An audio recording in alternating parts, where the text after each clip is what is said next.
سچی بات تو یہ ہے کہ جتنی امت کے ساتھ شفقت نبی علیہ السلام کو تھی اور جتنی محبت نبی علیہ السلام کو تھی، ایسی محبت کا کوئی تصور بھی نہیں کر سکتا۔ آپ ذرا غور کیجئے، دنیا میں جتنی محبتیں ہیں سب غرض والی محبتیں، میاں بیوی کی محبت غرض، بیوی کو خاوند کی ضرورت ہے، خاوند کو بیوی کی ضرورت ہے، اولاد ماں باپ کی محبت غرض، اولاد کو ماں کی ضرورت ہے، باپ کی، ماں باپ کو اولاد کی ضرورت ہے، بھائی بھائی کی محبت بھی غرض، ایک دوسرے کے ہیلپ کی ضرورت ہے، پڑوسی پڑوسی کی محبت بھی غرض کی بنیاد پہ ایک دوسرے کی ضروریات ہوتی ہیں، حتیٰ کہ اگر استاد شاگرد کی محبت ہے تو وہ بھی غرض کی۔ کیوں؟ استاد پڑھا رہا ہے کہ مجھ سے اللہ راضی ہو جائیں گے، اور شاگرد پڑھ رہا ہے کہ مجھے علم مل جائے گا۔ حتیٰ کہ پیر مرید کی محبت بھی غرض کی محبت، کہ مرید کے دل میں میری تربیت ہوگی اور پیر کے دل میں کہ اللہ راضی ہو جائیں گے۔ تو معلوم ہوا کہ غرض جیسی بھی ہو ہے تو غرض نہ پیچھے۔ ہاں، کوئی محبت ایسی ہے جو بے غرض ہو؟ ایک مرتبہ ذہن میں سوچا کہ کوئی محبت دنیا میں بے غرض ہے، تو ذہن نے جواب دیا کہ مخلوق کی محبت بے غرض نہیں ہو سکتی، کوئی نہ کوئی غرض تو لگی ہی ہوئی ہوگی۔ پھر سوچا کہ کوئی محبت، پھر ذہن نے کہا اگر دنیا میں بے غرض محبت دیکھنی ہے تو ذرا 1400 سال پیچھے چلے جاؤ، رات کا اندھیرا ہوگا، تم ایک ہستی کو دیکھو گے مصلی کے اوپر سجدے میں ہے، یا رب امتی یا رب امتی۔ کیا اس ہستی کو اپنے درجات کے پڑھنے کا تھا سما؟ نہیں، ان کو پہلے اللہ نے فرما دیا تھا لِيَغْفِرَ لَكَ اللَّهُ مَا تَقَدَّمَ مِن ذَنبِكَ وَمَا تَأَخَّرَ، ان کو اللہ نے پہلے بتلا دیا تھا وَلَسَوْفَ يُعْطِيكَ رَبُّكَ فَتَرْضَىٰ، میرے محبوب تجھے اتنا عطا کروں گا کہ تو بس کرنے لگ جائے گا۔ پھر وہ ہستی کیوں رو رہی ہے؟ اتنا لمبا سجدہ کہ بیوی اٹھ کے پاؤں ہلا کے دیکھتی ہے کہ ابھی زندگی تو ہے یا نہیں، یہ کیوں رو رہے ہیں؟ یہ امت کے اوپر شفقت کی وجہ سے رو رہے ہیں۔ نبی علیہ الصلوۃ والسلام کو امت کے ساتھ ایسی محبت، اس لیے قیامت کے دن انبیاء بھی نفس نفسی پکارتے ہوں گے، ایک اللہ کے حبیب ہوں گے جو اس دن بھی امتی امتی فرما رہے ہیں۔ اللہ کے حبیب صلی اللہ علیہ وسلم کو اس قدر امت کے ساتھ شفقت و محبت تھی۔ ایک اور آخری بات کہ جب نبی علیہ الصلوۃ والسلام کے ساتھ ایسی محبت ہے تو پھر اس کی ایک علامت یہ بھی ہے کہ کثرت الصلاۃ والسلام علیہ، نبی علیہ الصلوۃ والسلام کے اوپر کثرت سے صلاۃ و سلام پڑھنا، درود شریف پڑھنا۔ چنانچہ قرآن مجید میں اللہ تعالیٰ ارشاد فرماتے ہیں ان اللہ وملائکتہ یصلون علی النبی یا ایھا الذین آمنوا صلوا علیہ وسلموا تسلیما۔ تو ہم بھی کثرت سے درود شریف پڑھیں، اللہم صلی علی سیدنا محمد وعلی آل سیدنا محمد وبارک وسلم۔ سید القراء ابن کعب رضی اللہ عنہ نبی علیہ السلام کی خدمت میں حاضر ہوئے، اے اللہ کے حبیب صلی اللہ علیہ وسلم، میں آپ پر تیسرا حصہ اپنے وقت کا درود شریف پڑھنے میں لگا دوں؟ نبی علیہ السلام نے فرمایا تو زیادہ کرے گا تو تجھے زیادہ فائدہ ہوگا۔ اے اللہ کے حبیب صلی اللہ علیہ وسلم، میں 2/3 حصہ درود شریف پڑھا کروں؟ نبی علیہ السلام نے فرمایا زیادہ پڑھے گا تو زیادہ نفع ہوگا۔ انہوں نے کہا اے اللہ کے حبیب صلی اللہ علیہ وسلم، پھر تو میں پورا وقت ہی آپ پر درود شریف پڑھوں گا۔ قال، نبی علیہ السلام نے اس کے جواب میں فرمایا کہ اذن یغفر ذنبک وتکفی ہمک، اگر تو ہر وقت مجھ پر درود شریف پڑھے گا اللہ پھر تیرے سب گناہوں کو معاف کر دیں گے اور تیرے تمام غموں کو اللہ ختم فرما دیں گے۔ عمر بن خطاب اللہ عنہ فرماتے تھے الدعاء والصلاۃ معلق بین السماء والارض، دعا اور نماز آسمان اور زمین کے درمیان معلق رہتی ہیں، فلا يصعد الى اللہ منہ شیء حتی یصلی علی النبی صلی اللہ علیہ وسلم، یہ اس وقت تک اوپر قبولیت کے لیے نہیں جا پاتی جب تک کہ ان میں نبی علیہ السلام پر درود شریف نہ پڑھا گیا۔ اسی لیے ہر دعا سے پہلے بھی درود شریف پڑھنا چاہیے، بعد میں بھی پڑھنا چاہیے۔ نبی علیہ السلام نے ارشاد فرمایا الدعاء بین الصلاتین لا یرد، کہ 2 درود شریف کے درمیان جو دعا مانگی جاتی ہے اس دعا کو رد نہیں کیا جاتا۔ ایک حدیث مبارکہ میں نبی السلام نے فرمایا من صلی علی فی کتاب لم تزل الملائکۃ تستغفر له ما دام اسمی فی ذلک الکتاب، اگر کوئی بندہ لکھ رہا ہو اور لکھتے ہوئے نبی علیہ الصلوۃ والسلام کا نام نامی اس میں گرامی آ جائے اور وہ نام نامی اس میں گرامی کے ساتھ صلی اللہ علیہ وسلم لکھے تو نبی علیہ السلام نے فرمایا جب تک اس کتاب میں میرے نام کے ساتھ یہ درود شریف لکھا رہے گا اس وقت تک ایک فرشتہ اس کے لیے استغفار کرتا رہے گا۔ اللہ اکبر کبیرہ۔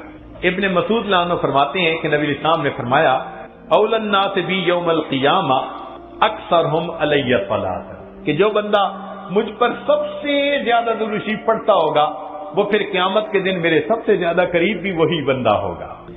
ابو بکر صدیق رضی اللہ عنہ نے ایک عجیب بات فرمائی، فرماتے تھے کہ الصلاۃ علی النبی امحق للذنوب من الماء البارد للنار، کہ جس طرح ٹھنڈا پانی آگ کو جلدی بجھا دیتا ہے، درود شریف کا پڑھنا انسان کے گناہوں کو اس سے بھی جلدی بجھا دیتا ہے۔ تو درود شریف پڑھنے سے انسان کے گناہ مٹا دیے جاتے ہیں۔ ابو ہریرہ رضی اللہ عنہ فرماتے ہیں کہ نبی الاسلام نے فرمایا من نسی الصلاۃ علی نسی طریق الجنہ، جو مجھ پر درود شریف پڑھنا بھول گیا وہ جنت کا راستہ ہی بھول گیا۔ علی رضی اللہ عنہ نے ایک خوبصورت بات کہی، فرماتے تھے واللہ، اللہ کی قسم، اب دیکھیے اللہ کی قسم کھا کے بات کر رہے ہیں، واللہ لولا ما ذکر اللہ ورسولہ فی فضل التسبیح والتکبیر والتحلیل والتحمید لجعلت کل انفاسی صلاۃ علی رسول اللہ صلی اللہ علیہ وسلم، اگر اللہ اور اس کے رسول صلی اللہ علیہ وسلم نے تسبیح تحمید تکبیر کے فضائل بیان نہ فرمائے ہوتے تو میں اپنی زندگی کے ہر سانس کو درود شریف پڑھنے میں ہی خرچ کر دیتا۔ ایک اور حدیث مبارکہ سنیے، نبی علیہ الصلوۃ والسلام کے ساتھ صدیق اکبر میں بیٹھے ہوئے ہیں، ایک نوجوان آیا، نبی علیہ السلام نے اسے اپنے اور صدیق اکبر کے درمیان بٹھا دیا، پھر فرمایا کہ ابو بکر میں نے تیرے اور اپنے درمیان اس کو بٹھا دیا، اس بات پہ حیرت تو ہوئی ہوگی، اللہ کے نبی صلی اللہ علیہ وسلم بڑی حیرت ہو رہی ہے۔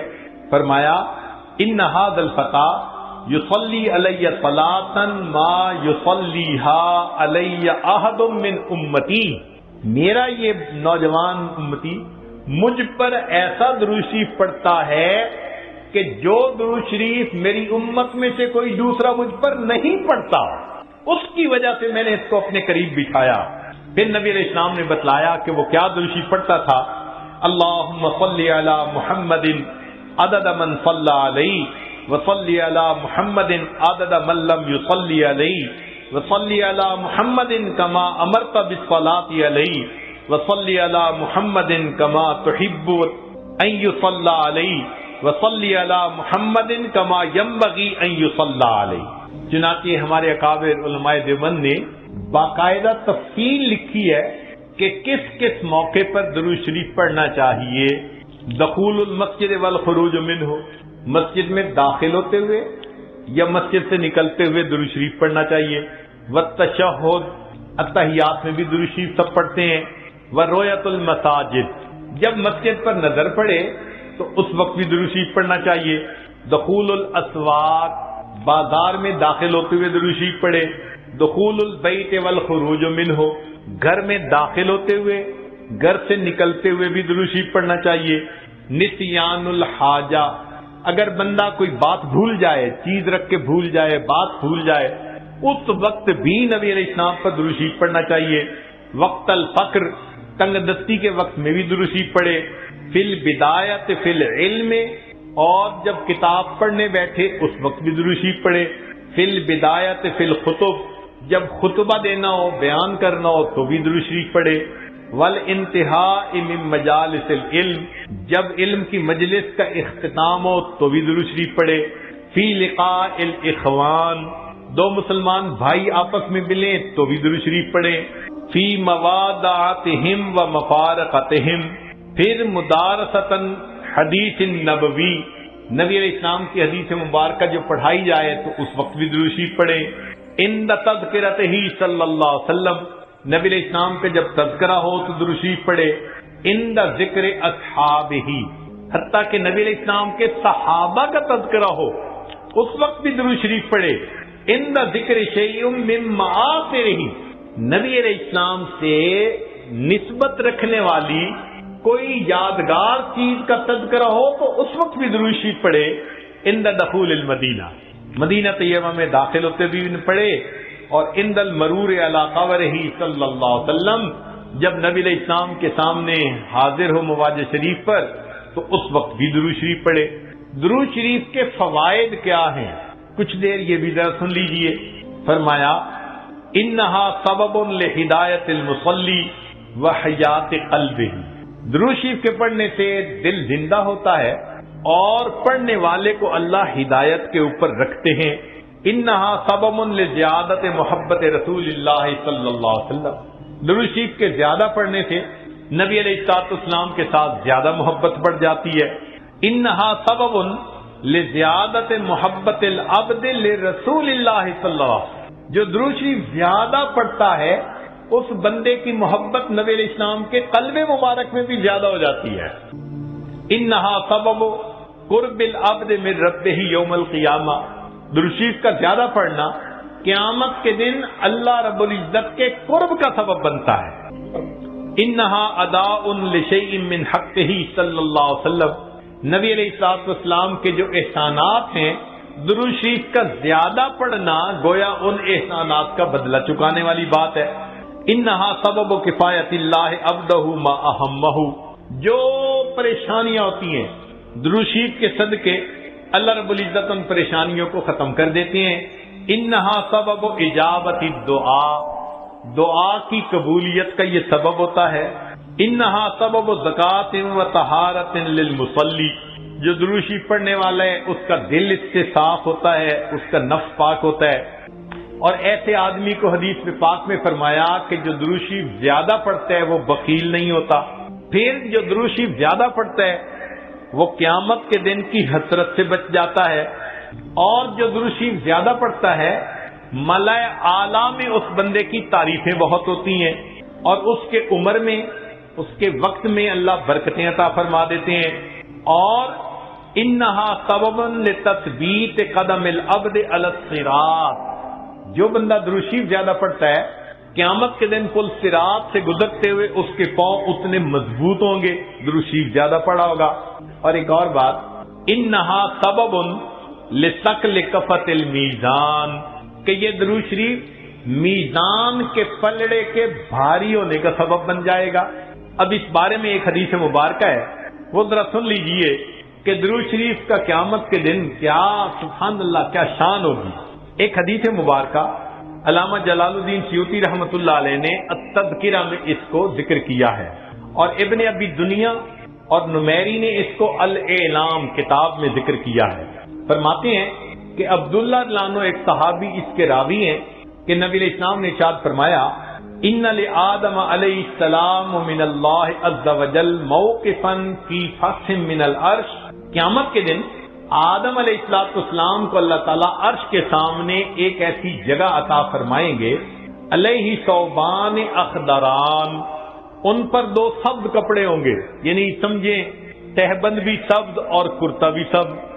کأنہ نخلۃ سحوق، جیسے شاخیں کٹی ہو نا تو سیدھا کھجور کا درخت ہوتا ہے، اس طرح آدم علیہ السلام کا اونچا لمبا قد مبارک ہوگا. ينظر الى من ينطلق به من والده الى الجنہ ومن ينطلق به الى النار. اونچے قد کی وجہ سے آدم علیہ السلام دیکھ رہے ہوں گے کہ ان کی اولاد میں سے کس کو جنت لے جایا جا رہا ہے اور کس کو جہنم لے جایا جا رہا ہے. فبین آدم علی ذلک، آدم علیہ السلام اس حال میں ہوں گے اذ نظر الی رجل من امت محمد صلی اللہ علیہ وسلم، کہ وہ نبی علیہ السلام کی امت میں سے ایک بندے کو دیکھیں گے ينطلق به الی النار، کہ اس کو فرشتے گھسیٹ کر جہنم کی طرف لے کے جا رہے ہوں گے. فینادی آدم علیہ السلام، تو آدم علیہ السلام پکاریں گے یا احمد یا احمد، نبی علیہ السلام کا نام پکاریں گے. آپ صلی اللہ علیہ وسلم کا نام محمد بھی اور آپ صلی اللہ علیہ وسلم کا نام احمد بھی، اسمہ احمد. تو آدم علیہ السلام نبی علیہ السلام کا نام پکاریں گے، یا احمد یا احمد، فیقول علیہ الصلوۃ والسلام، اس نام کو سن کر نبی علیہ الصلوۃ والسلام جواب میں کہیں گے لبیک یا ابا البشر، اے بشر کے والد لبیک، میں حاضر ہوں۔ فیقول، وہ بتلائیں گے ھذا رجل من امتی کا، یہ آپ کی امت کا ایک بندہ ہے، ينطلق به الى النار، اس کو جہنم کی طرف لے جایا جا رہا ہے۔ قال صلی اللہ علیہ وسلم، نبی علیہ السلام نے فرمایا فاشد المئزرہ، میں اپنی چادر کو کس کے باندھ لوں گا۔ یہ عربوں میں ایک مقولہ تھا، جب انہیں کسی اہم کام کے لیے اٹھنا ہوتا تھا نا تو کہتے تھے جی ذرا چادر کو کس کے باندھو چلو۔ تو نبی علیہ السلام فرماتے ہیں میں اپنی چادر کو کس کے باندھ لوں گا، وَأَسْرَعُ فِي أَثَرِ الْمَلَائِكَةِ، اور میں تیزی سے چلوں گا ان فرشتوں کے پیچھے جو میری امتی کو جہنم لے کے جا رہے ہوں گے۔ فَأَقُولُ، اور میں یہ کہوں گا یا رسول ربی، اے میرے رب کے نمائندو، کفو، رک جاؤ۔ فَيَقُولُونَ، وہ آگے سے جواب دیں گے نحن الغضال الغلاظ الشداد، ہم بڑے قوی اور سخت گیر ہیں، لا نعصی اللہ تعالی ما امرنا، جو اللہ حکم دیتا ہے ہم اس کی نافرمانی نہیں کرتے، ونفعل ما نؤمر، اور ہم وہ کرتے ہیں جس کا ہمیں حکم ملتا ہے۔ فَإِذَا آیَسَ النَّبِيُّ صلی اللہ علیہ وسلم، جب اللہ کے نبی صلی اللہ علیہ وسلم ان سے مایوس ہو جائیں گے کہ میرے کہنے کے باوجود یہ فرشتے جا رہے ہیں لے کے جہنم کی طرف، رک نہیں رہے، تو نبی علیہ السلام فرماتے ہیں قبض علی لحیتہ بیدہ الیسری واستقبل العرش بوجہہ، نبی علیہ السلام اپنے بائیں ہاتھ سے اپنی ریش مبارک کو پکڑیں گے اور اپنے چہرے انور کو آسمان کی طرف کر کے دیکھیں گے، عرش کی طرف کر کے دیکھیں گے۔ عربوں میں یہ ایک طریقہ تھا کہ جب کسی سے معافی مانگنی ہوتی، منانا ہوتا، تو آج بھی کا طریقہ تھا کہ داڑھی پہ ہاتھ رکھ کے بڑی لجاجت کے ساتھ اس کی طرف محبت سے دیکھتے تھے، فریاد کرتے تھے بھئی ہم پہ رحم کھا لو۔ نبی علیہ السلام جب فرشتوں کو دیکھیں گے کہ وہ رک نہیں رہے، میری امتی کو لے کے جہنم میں جا رہے ہیں، آقا صلی اللہ علیہ وسلم فرماتے ہیں میں اپنی جو ہے بایاں ہاتھ اپنی ریش کے اوپر رکھوں گا اور میں آسمان عرش کی طرف اپنے چہرے انور کے ساتھ دیکھوں گا۔ پھر نبی علیہ السلام فیقول فرمائیں گے یا ربی قد وعدتنی اللہ تخزینی فی امتی، اے اللہ آپ نے وعدہ نہیں فرمایا تھا میری امت کے معاملے میں آپ مجھے رسوا نہیں فرمائیں گے۔ فیاتی النداء من قبل العرش، عرش کے اوپر سے ایک آواز آئے گی اطیعوا محمدا، او میرے فرشتوں محمد صلی اللہ علیہ وسلم کی اطاعت کرو، وردوا ھذا العبد الی المقام، اور اس بندے کو واپس جہاں سے لائے تھے میزان کے قریب وہیں جا کر چھوڑ کر آؤ۔ چنانچہ وہ فرشتے اس بندے کو وہاں جا کر چھوڑیں گے۔ فیخرج صلی اللہ علیہ وسلم، اب دوبارہ وزن شروع ہوگا۔ نبی علیہ الصلوۃ والسلام ایک چھوٹا سا کاغذ کا پرزہ بطاقتن، کاغذ کا پرزہ نکالیں گے، بیضاء، سفید ہوگا، کل انملتے، جیسے انگلی کا پورا ہوتا ہے اس کے برابر ہوگا۔ فیلقیھا فی کفۃ المیزان الیمنی، اس کاغذ کے ٹکڑے کو نبی علیہ السلام نیکیوں کے پلڑے میں ڈال دیں گے۔ وہو یقول بسم اللہ، اور نبی علیہ السلام ڈالتے ہوئے بسم اللہ فرمائیں گے۔ فترجع الحسنات علی السیئات، نیکیوں کا پلڑا بھاری ہو جائے گا، گناہوں کا پلڑا ہلکا ہو جائے گا۔ فینادی المنادی، ندا دے گا وہ ندا دینے والا، سوئدہ و سوئدہ جدہ، یہ بندہ اس کے اجداد سعید بن گئے، اس کی نیکیاں زیادہ ہو گئیں۔ وثقلت موازینہ، انطلقوا بہ الی الجنہ، اب اس کو جنت لے کر جاؤ۔ فیقول یا رسول ربی، جب جنت لے جانے لگیں گے تب وہ بندہ کہے گا اے میرے رب کے نمائندوں فرشتوں، وقفو، ذرا رک جاؤ، حتی اسأل ھذا العبد الکریم علی ربہ، حتیٰ کہ میں اس کریم بندے سے ذرا معلوم تو کر لوں. فیقول، پھر وہ یہ کہے گا، بے ابی انت و امی، آپ کے اوپر میرے ماں باپ قربان جائیں. ما احسن وجہک، آپ کا چہرہ کتنا خوبصورت ہے. واحسن خلقک، آپ کی پرسنالٹی، شخصیت کتنی پیاری ہے. من انتا، آپ کون ہیں. فقد عقلتنی اسرتی، آپ نے میرے گناہوں کو مٹا کے رکھ دیا. ورحمت عبرتی، میری لغزشوں کو کم کر دیا. فیقول علیہ الصلوۃ والسلام، نبی علیہ السلام جواب میں فرمائیں گے، انا نبیوں کا محمد، میں محمد صلی اللہ علیہ وسلم تیرا نبی ہوں. وہذہ صلاتک، اور یہ وہ درود شریف ہے، التی کنت تصلی علیہ، جو تم مجھ پر پڑھا کرتا تھا. وفیتکھا، میں نے تمہیں اس کا بدلہ دیا. احوج ما تکون الیہ، جب تجھے اس کی بہت ضرورت تھی. سوچئے آج نبی علیہ السلام پر درود شریف کا پڑھنا کل قیامت کے دن میزان میں نیکیوں کے بھاری ہونے کا سبب بن جائے گا.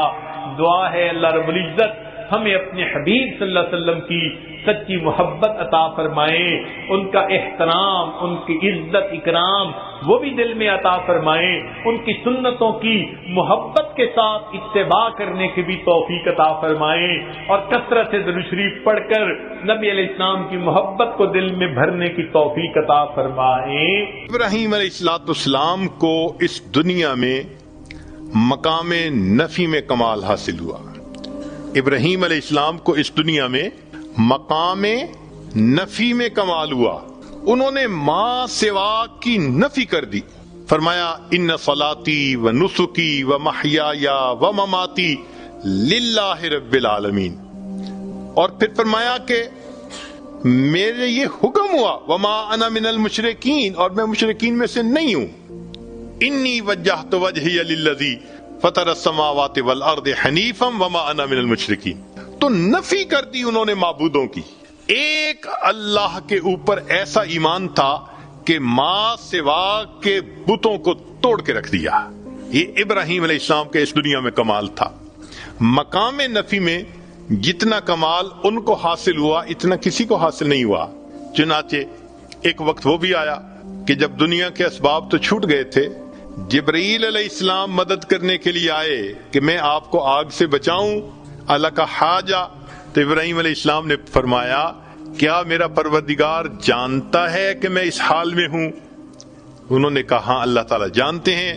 فرمانے لگے حسبی سؤالی علمہ بحالی، کہ اللہ رب العزت جانتے ہیں میں کس حال میں ہوں، اس بات نے مجھے تجھ سے مدد مانگنے سے منع کر دیا.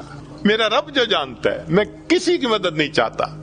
جب اللہ نے انتہا دیکھی نا ابراہیم علیہ السلام کی نفی کی، فرمایا و ابراہیم الذی وفا، ابراہیم تو بڑا وفادار نکلا.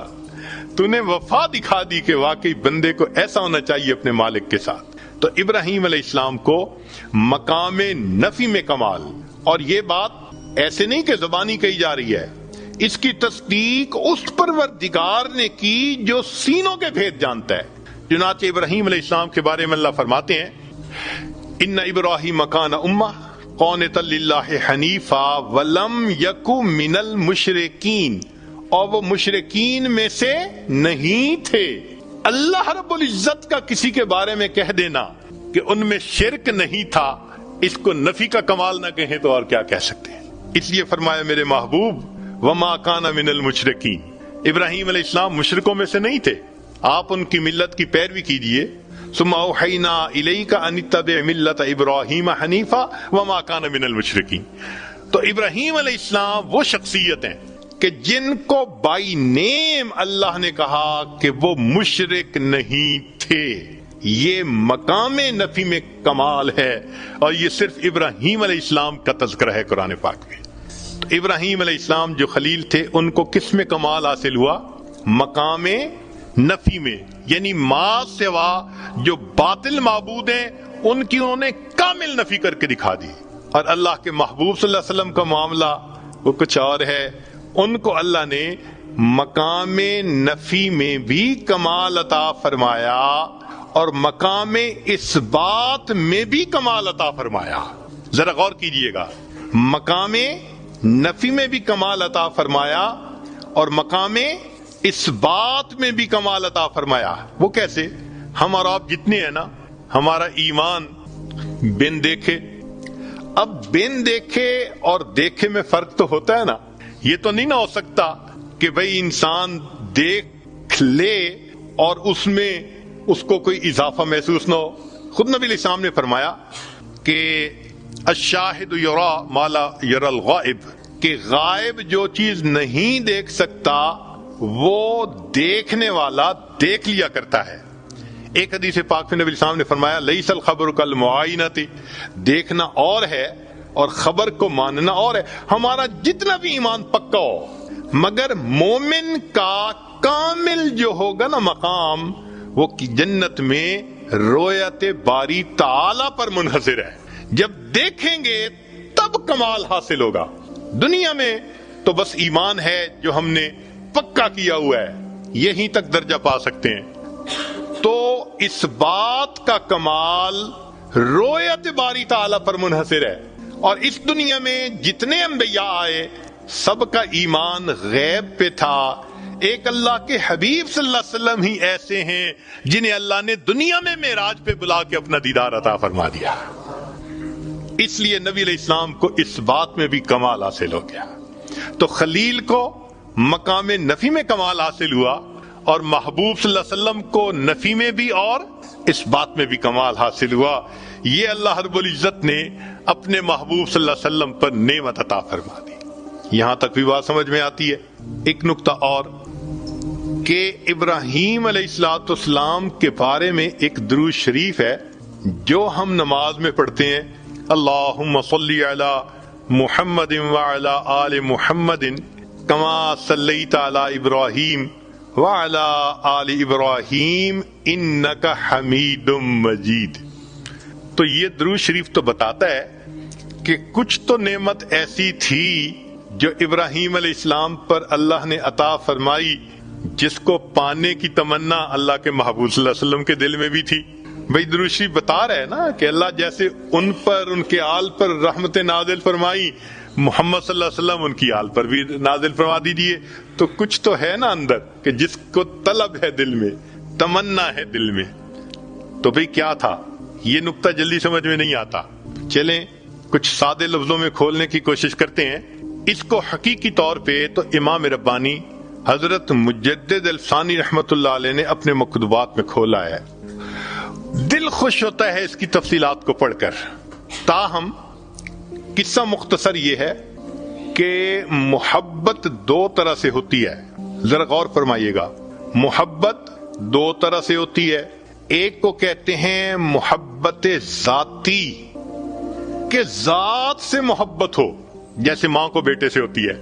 اپنے بیٹے سے ہر ماں کو محبت, معذور ہو کمزور ہو شکل رنگ کا جیسا بھی ہو, ماں کو محبت ہے.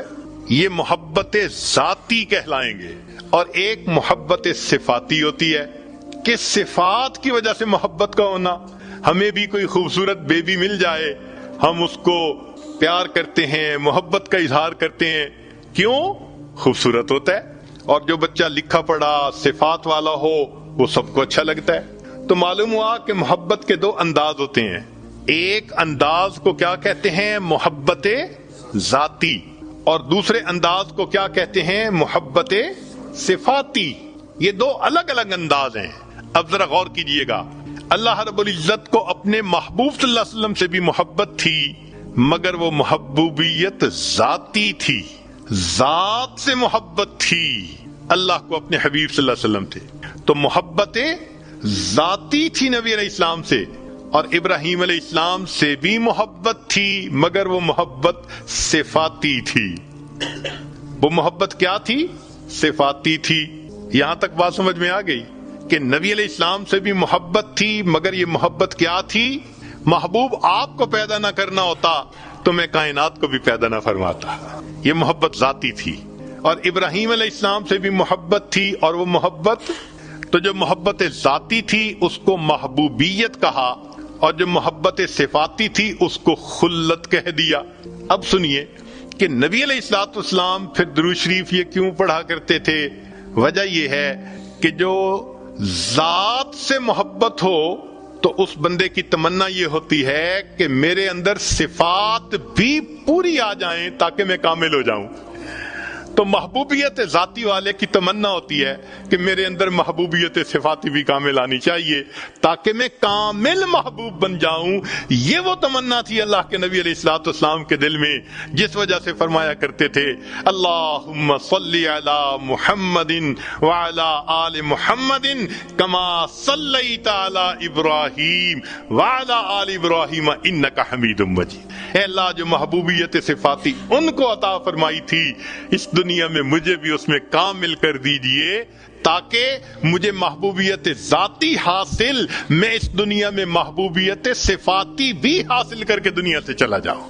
اگلی بات سنیے کہ نبی علیہ الصلوۃ والسلام نے ارشاد فرمایا، جابر لانو اس کی روایت کرتے ہیں، شیخ الحدیث رحمۃ اللہ علیہ نے فضائل درود میں بھی اس کو نقل کیا کہ ایک درود شریف ہے، اگر اس کو پڑھا جائے تو اس کا ثواب لکھنے میں فرشتوں کو 1000 دن لگ جاتے ہیں. ذرا حدیث پاک کے الفاظ پہ غور کیجئے کہ وہ درود شریف ایک مرتبہ پڑھیں تو فرشتے اس کا ثواب لکھتے لکھتے 1000 دن لگا دیتے ہیں. اللہم رب محمد صلی علی محمد وعلی آل محمد وجز محمدا صلی اللہ علیہ وسلم ما هو اہلہ. اب یہ جو اعمال قیامت کے دن تلیں گے، اس میں نبی علیہ الصلوۃ والسلام کی شفاعت کو اور درود شریف کو بھی بہت زیادہ اہمیت حاصل ہوگی. بات لمبی ہو جائے گی، مگر چونکہ مضمون اس سے مطابق سامنے آ گیا تو میں کرتا چلوں کہ حدیث مبارکہ میں آتا ہے، حاکم کی روایت ہے کہ قیامت کے دن بہت بڑا مجمع ہوگا، سارے انسان ایک جگہ جمع ہوں گے. آپ بتائیں جب ساری دنیا کے انسان آدم علیہ السلام سے لے کے قیامت کے آخری یعنی قیامت کے دن تک آنے والا آخری انسان اکٹھے ہوں گے تو یہ تو خرب لوگ بن جائیں گے. تو مجمع اتنا بڑا ہوگا کہ پتہ ہی نہیں چلے گا کہ بھئی میزان میں ہو کیا رہا ہے. تو اللہ تعالیٰ آدم علیہ السلام کو کھجور کی مانند ایک اونچا قد عطا فرمائیں گے. سب لباس انہوں نے پہنا ہوا ہوگا. ہم نے دیکھا ہے کہ جہاں مجمع زیادہ ہوتے ہیں نا تو پولیس والے میناروں پہ چڑھتے ہیں یا عمارتوں پہ چڑھ کے اوپر سے دیکھتے ہیں، کیونکہ ان کو پتہ نہیں چلتا کہ مجمع کے اندر کیا ہو رہا ہے. تو قیامت کے دن ایسا ہی ہوگا کہ حضرت آدم علیہ السلام اونچا قد ہوگا اور وہ اوپر سے دیکھ رہے ہوں گے پورے مجمع کو. اتنے میں ایک مجمع ہوگا نبی علیہ السلام کی امت کا، جس کا حساب ہوگا اور حکم ہوگا کہ اس کے گناہ زیادہ ہیں، اس کو جہنم میں لے جاؤ. فرشتے اس بندے کو گھسیٹیں گے جہنم کی طرف اور وہ بندہ رو رہا ہوگا. جب وہ بندہ روئے گا تو آدم علیہ السلام اس کو دیکھ کر پکاریں گے یا احمد یا احمد. نبی علیہ السلام کا نام نامی اس میں گرامی دنیا میں محمد تھا اور قیامت کے دن آپ کا نام نامی احمد ہوگا. تو جب احمد کر کے پکاریں گے تو نبی علیہ السلام فوراً فرمائیں گے لبیک، اے بشر کے باپ میں حاضر ہوں، آپ کیا کہنا چاہتے ہیں؟ وہ فرمائیں گے دیکھو آپ کا ایک امتی ہے جس کو جہنم کی طرف فرشتے لے کے جا رہے ہیں. تو نبی علیہ الصلوۃ والسلام ان فرشتوں کے پیچھے چلیں گے تیزی کے ساتھ اور ان کے قریب جا کر ان کو کہیں گے کہ تم رک جاؤ، ان کو ابھی جہنم نہ لے جاؤ. فرشتے آپ کا جواب دیں گے کہ نحن غلاظ شداد، ہم تو بڑے سخت گیر ہیں اور ہم کسی کی بات نہیں سنتے، ہم تو وہ کریں گے جس کا ہمیں اللہ نے حکم دیا. اب جب فرشتے بات پر توجہ نہیں دھریں گے اور لے کے جائیں گے جہنم کی طرف تو اللہ کے محبوب صلی اللہ علیہ وسلم اس وقت بہت زیادہ غمزدہ ہوں گے. حدیث مبارکہ میں آتا ہے کہ نبی علیہ السلام اپنے بائیں ہاتھ سے اپنی داڑھی مبارک کو پکڑیں گے اور عرش کی طرف دیکھ کر اللہ کے سامنے یہ عرض کریں گے کہ یا اللہ، کیا آپ نے وعدہ نہیں فرمایا تھا یوم لا یخزی اللہ النبی والذین آمنوا معہ، کہ آپ قیامت کے دن مجھے ایمان والوں کو رسوا نہیں فرمائیں گے۔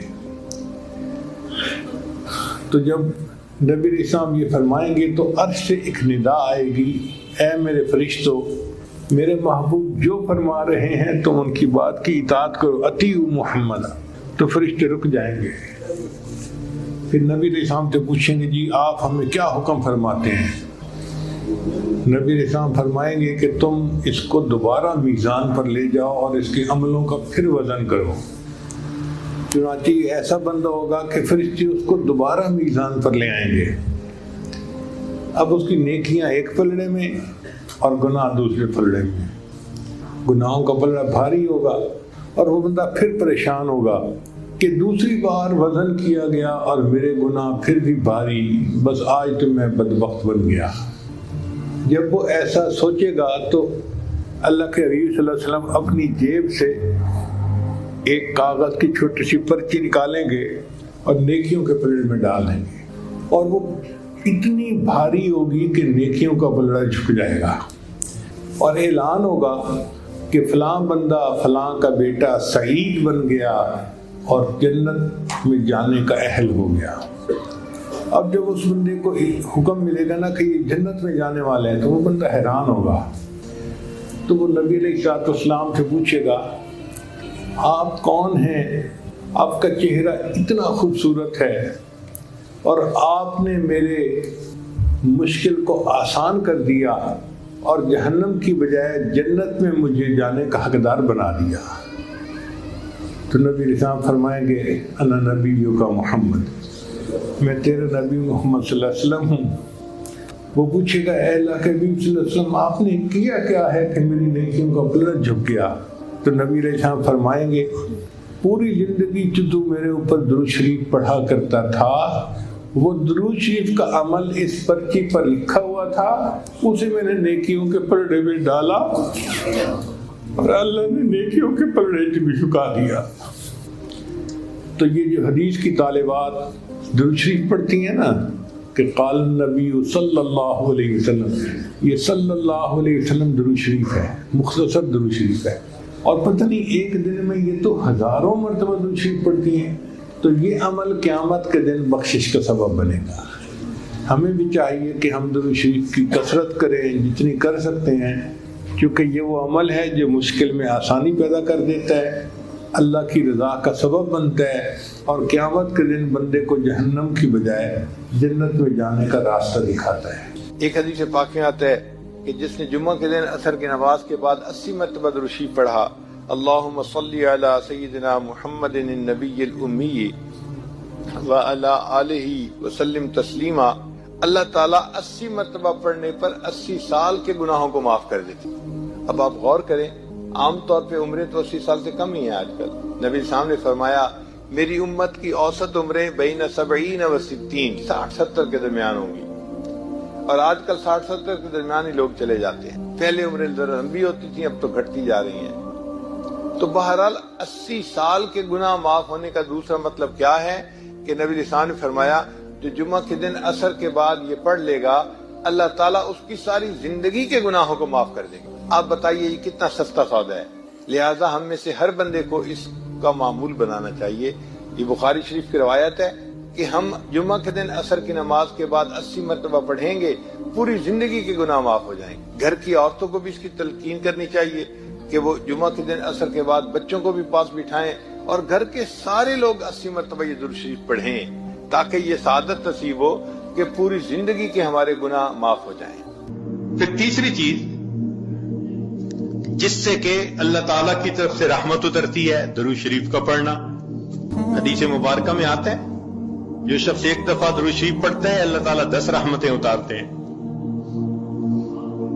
تو 10 رحمتوں کا اترنا اس بات کی دلیل کہ روح کو غذا ملتی ہے، نور اترتا ہے انسان کے اوپر، ہمارے مشائخ نے فرمایا کہ 100 مرتبہ صبح اور 100 مرتبہ شام، کم از کم اتنا تو درود شریف ضروری پڑھ لیں۔